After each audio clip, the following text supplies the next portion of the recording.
Welcome back. This is our guest docket where Mike and I will now be interviewing our guest, Kip Guinan. Kip, first of all, why did you choose the criminal area of the practice of law as one of your specialties? Well, I focus on criminal law. When I passed the bar exam in 1996, I decided I could do this law thing myself, so I hung up my own shingle. And the place to get your feet wet in the litigation field is criminal law. The dockets are plentiful. The indigent clients are plentiful. So from 96 to 98, I represented a lot of indigent clients in municipal and common pleas courts for felonies and misdemeanors. Then in 1998, I got the opportunity to join the Hamilton County Prosecutor's Office, and that was a great experience. I worked in various departments, ranging from juvenile court all the way up to white-collar crimes.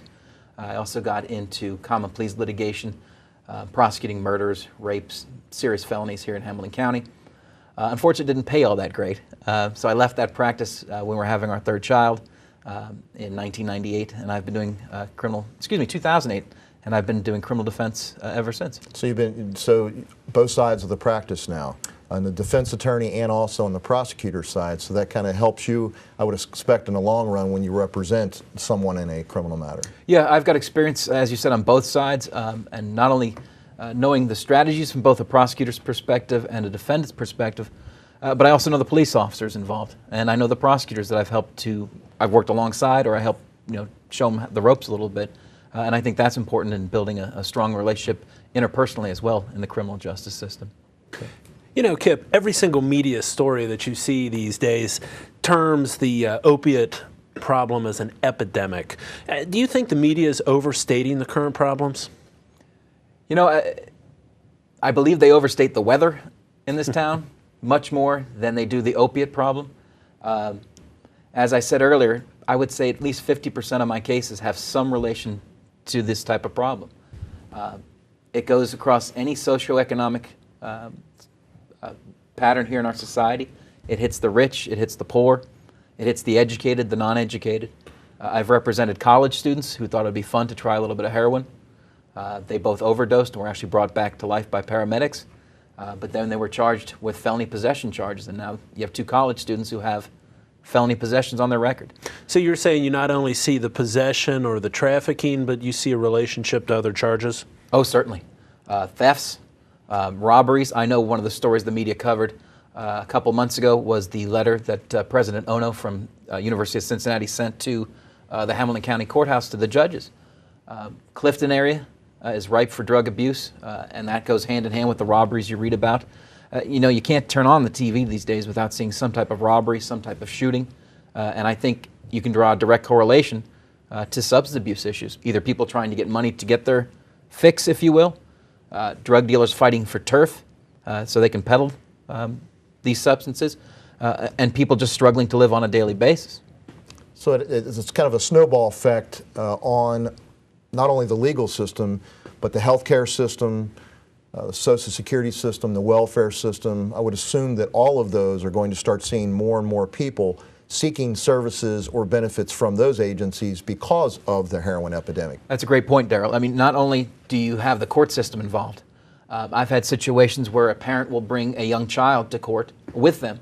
They have no daycare provider. They can't afford to put the child in any type of daycare. So they bring the child to court. So then it becomes the court's issue. Well, what do I do with this young child when I'm putting this person either into inpatient treatment or, unfortunately, sometimes they do go to the Justice Center or to the Ohio Penitentiary. I've seen those situations. What they do is they call 241 Kids. So that gets that Jobs and Family Services involved. That gets foster care involved. If a family member can be found, they'll be placed with a grandparent, but that has to go through what's called a safety plan, which then gets the juvenile court involved. So one person's addiction can actually have a snowball effect, as you said, leading to affecting everybody else in their family. Grandparents are affected, brothers and sisters are affected, nephews, nieces, anybody who has association with this person is going to have to pick up and help that person out. So it's fair to say that the court involvement, of course, is funded by taxpayer money. By taxpayer money, also. Sure, and that's you see the Justice Center overcrowding again, and I think Representative Seitz and House Bill 86, I believe it was, passed a couple years ago, where we're making low-end possessions, F4s, felony 4s, and felonies of the 5th degree possession cases are now presumed for community control, which is a fancy way of saying probation. Now, those people can be sent to the penitentiary if, for example, they have a lengthy record, if the judge feels that they are not amenable to probation. But there is some cause and effect of the jail overcrowding, the prison overcrowding, and people being quite fed up of, hey, locking these people up is not helping anything because when they come out, they still have the addiction. And you don't want to have to keep paying to house these people. Why not get them some help and try to fix the problem if you can fix it? Is the rise in the heroin problem related to the recent crackdown or in recent years on doctors, prescribing prescription pills? I know they've made a concerted effort to try to, DEA will go into a doctor's office and try to shut down a doctor's office because they're overprescribing. Right. Is it becoming more difficult to get those prescription pills? And is that what is leading to the increase in heroin-related addictions and death? I'm not sure if there's a direct correlation or not. I think that may lead to more people becoming addicted to these opiates and other substances. Unfortunately, for the people who are addicted, the heroin is so cheap. And right now, it's so plentiful. Why would you go into Kroger and run a prescription through when your prescription may have run out? You don't want to be a record as far as your insurance carrier of what type of prescriptions you're buying. And heroin is an opioid, and you're going to get the same effect, and it's going to be much cheaper. And the addict's not thinking about the dangers. The addict is not thinking about, I think you might have seen in Butler County, people were dying. They were mixing it with fentanyl and other heavy depressive, mood-altering substances were found in the heroin. And God forbid if you get pure heroin, because that'll also kill you. As I said earlier, you can't watch the news without seeing some type of event about a shooting or a robbery. Well, it's also unfortunate.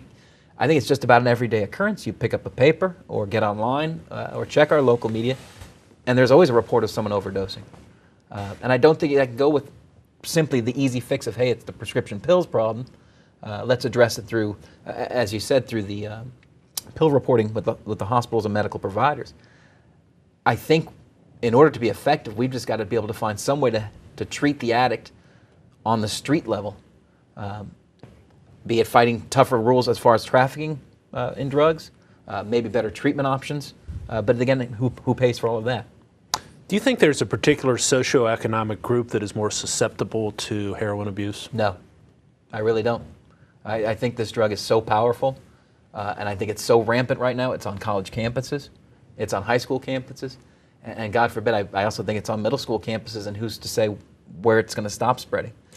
It's in the cities, it's in small towns. I've had represented clients in Claremont County that got hooked at a party. You hope that person doesn't make the choice because these things are so addictive. It only takes one hit, if you will, and you can be hooked. So with that said, Kip, is it then you try to educate our children at middle school, elementary school about heroin and what it can do to you? I would hope, as I said earlier, the family would be more involved rather than our educators. Because at school, I just don't think that the message is coming in strong enough. Great.